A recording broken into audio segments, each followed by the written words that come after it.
Ahí tenemos la salida de esta primera manga clasificatoria. Vamos a ver por qué es importantísima la trazada en esta primera curva. Y ahí los tenemos en principio salida limpia, sin ningún tipo de incidente. Vemos cómo es el piloto número 54.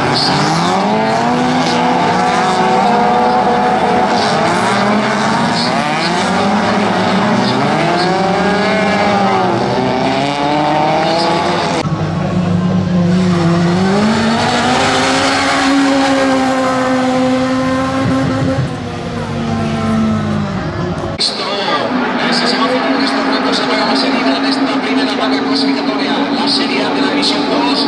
Ahí los tenemos, vamos a ver la primera posición para el número 64, vamos a ver si la mantiene, en principio sin problema.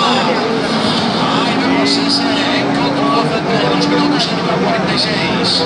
Y el número que al final consigue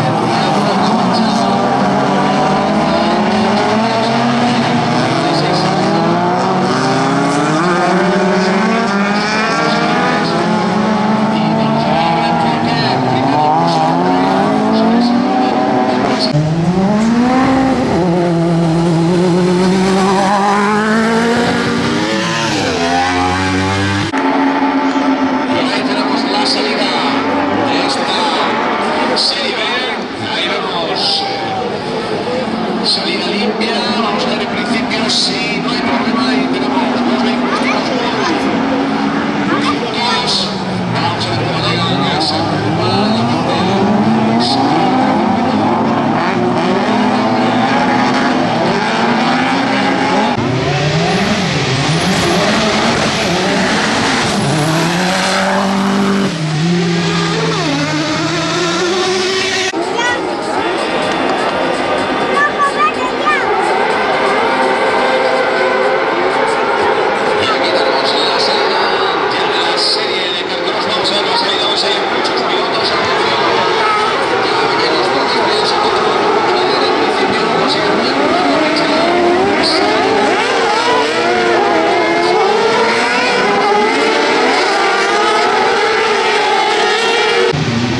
Contigo.